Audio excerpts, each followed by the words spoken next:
ونصلي على رسوله الكريم. اما بعد.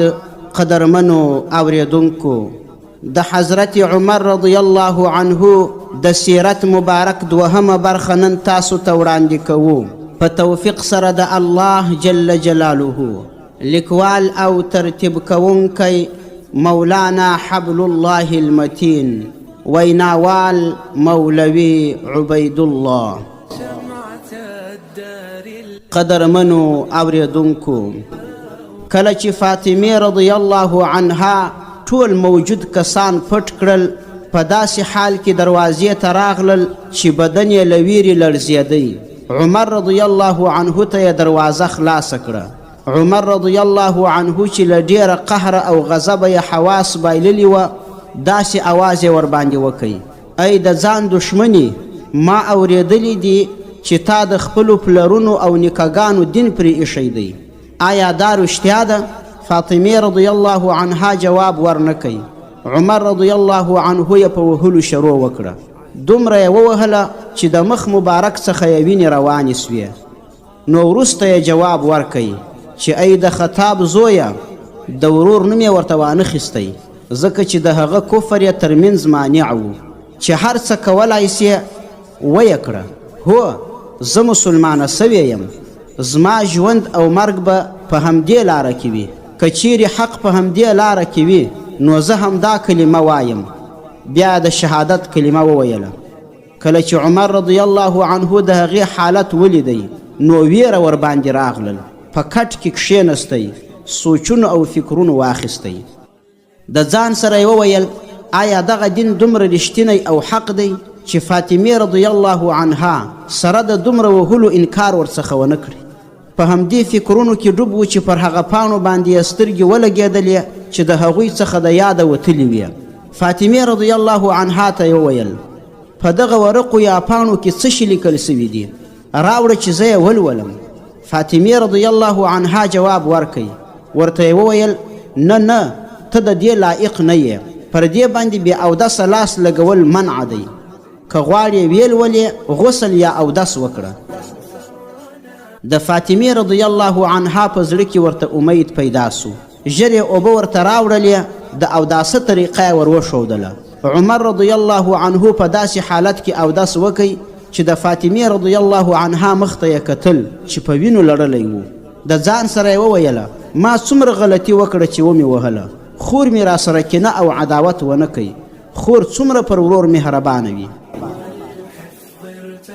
تر اوداسه وروسته عمر رضی الله عنه د قرآن کریم په لوستلو شروع وکړه چې په اول سر کې بسم الله الرحمن الرحیم لیکلی وه.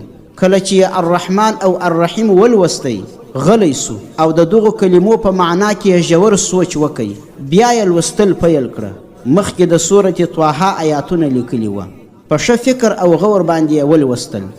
په زړه کې ورته د خپلې غلطۍ احساس پیدا سو چې موږ خو ویل دا شعر دی، دا منتر دی، دا خو رښتیا د الله جل جلاله کلام دی. تر څو چې 14 آیات ته ورسېدی چې په هغه کې لیکل سوي وه: انني انا الله لا اله الا انا فاعبدني.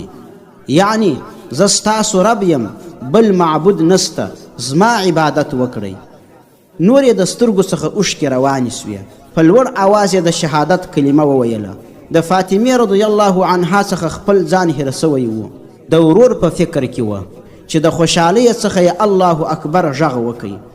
د هغې د اواز په اورېدلو سره سعید بن زید او خباب بن منذر رضی الله عنهما هم د پټنځای څخه راووتل. د هغوی هم ویره ختمه سوې وه. هغوی هم الله اکبر غږونه وکړل. هغوی ورته وویل: عمره، مبارک دې سه، پرون رسول الله صلی الله علیه وسلم الله جل جلاله ته سوال کړی و چې یا الله، په دواړو عمرینو کې چې یو عمر بن هشام یعنی ابو جهل دی او یو عمر بن الخطاب دی، چې کوم یو تا ته خوښ وي مسلمان یې کړه. شاید ستا په باره کې یې دعا قبوله سوې وي. نو د عمر رضی الله عنه حالت بدل سوی و. فاطمه رضی الله عنها ته یې وفرمایل: ژر سره ته ووایه چې محمد صلی الله علیه وسلم چیرې دی. نور مې صبر نه کیږي، ژر څه ووایه چیرې دی. د هغوی چې پوره یقین راغلی و چې عمر رضی الله عنه رښتینی دی، ورته یې وفرمایل: هغوی د ارقم بن ارقم رضی الله عنه په کور کې دي. عمر رضی الله عنه سمدستي د هغه ځایه د ارقم بن ارقم رضی الله عنه کور ته روان سو. د رسېدو سره یې سم دروازه ور وټکوله. د دننه څخه اواز راغی چې څوک یې؟ عمر رضی الله عنه جواب ورکړ عمر یم. صحابه کرام رضی الله عنهم ته چې د عمر رضی الله عنه رعب او دهشت معلوم و وارخطا سول. خو سید الشهداء حمزه رضی الله عنه توره وایستله. ویې ویله یا رسول الله صلی الله علیه وسلم زه ورځم که په غلط نیت راغلی وي چې کار یې ور خلاص کړم. رسول الله صلی الله علیه وسلم ورته وفرمیل زه په خپله ورځم. رسول الله صلی الله علیه وسلم دروازې ته روان سو. ورسره نور صحابه کرام رضی الله عنهم هم په دې خاطر دروازې ته ورغلل چې که عمر رضی الله عنه کوم غلط حرکت وکړي نو ورڅخه منع به یې کړي. صحابه کرام رضی الله عنهم دروازه خلاص کړل. رسول الله صلی الله علیه وسلم وروتی. عمر رضی الله عنه یې تر جامو یا ګریوان ونیوی د ځان و طرف ته یې راکش کړي. ورته یې وویل ای عمره ته مسلمانانو ته د تکلیف رسولو څخه نه منع کیږي تر څو چې د ولید بن مغیره په شان الله جل جلاله ذلیل کړی نه یې. ولید بن مغیره د خالد بن ولید رضی الله عنه پلار و چې په جاهلیت کې مړ سو. بیا رسول الله صلی الله علیه وسلم دعا وکړه چې یا الله جل جلاله دا عمر رضی الله عنه دی ته ورباندې دا خپل دین قوي کړي. په دې وخت کې عمر رضی الله عنه د شهادت کلمه وویله. ټول صحابه کرام رضی الله عنهم له خوشحالیه د تکبیر چغې شروع کړلې. دغه د الله اکبر الله اکبر الله اکبر اوازونه د مکې مکرمې په ټولو لارو او کوڅو کې خلکو واورېدلې. بیا رسول الله صلی الله علیه وسلم درې واره عمر رضی الله عنه پر سینه ووهی. دعا یې ورته وکړه چې یا الله جل جلاله د عمر رضی الله عنه د زړه څخه کینه بغض او عداوت وباسي ایمان پکښې داخل کړي. دا دعا یې درې واره تکرار کړه.